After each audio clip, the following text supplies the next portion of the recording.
Who's ready to talk about the Chick-Fil-A Bowl? Look at that. Alongside Trev Alberts and Brian Jones.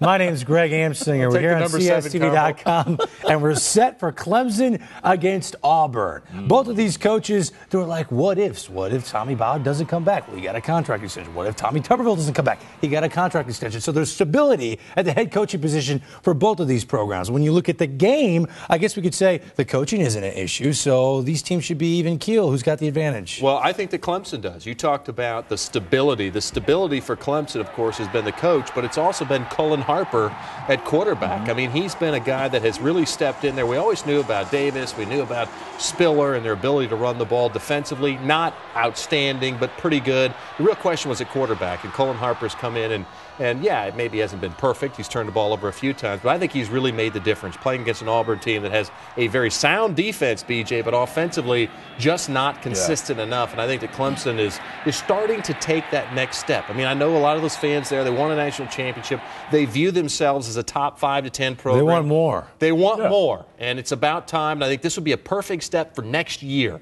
They win this game, they could be hot going into next year. Well, you mentioned Cullen Harper and his development, and you've always, it's been well documented, from you, how Brandon Cox, the quarterback there at Auburn, his development has been retarded. That's the problem. You won't let that go. I will not. I love that analysis. That was great and beautiful. I think that's the big problem for Auburn. Not only that, but the inconsistency of their defense. We saw them play great versus Florida. Then LSU, they were in another tight ball game. But then late in the season, it kind of let me down. They stunk up the joint versus Georgia. So if that defense that we saw in a couple of big games, if they show up, yes, they have an excellent chance of stopping Davis and Spiller and forcing Cullen Harper to win the ball game. But I go with Clemson. They're so hot right now. I'm going to give my 2 cents. I know it doesn't matter. It doesn't. I think Brandon Cox is going to go out with a blaze of glory. He has been ripped apart by people on television. Trev! Knuckleheads like us. No, Trev! What have I said about him? You said his development was retarded.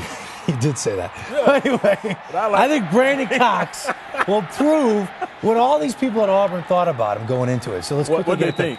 They thought he was going to be a special player. Really? Highly touted coming out of high school. They need to stop thinking. Okay, number 12 is going to have a big game. I think Auburn beats Clemson. That's my prediction. What about yours? Clemson. Clemson? I think Clemson's going to win the game by 14. Now, can I get a Chick-Fil-A sandwich? Maybe. For Trev, BJ, I'm Greg. Number 7. That was the Chick-fil-A Bowl preview on CSTV.com. Coleslaw. I want them too. You get the coleslaw, too. Coleslaw.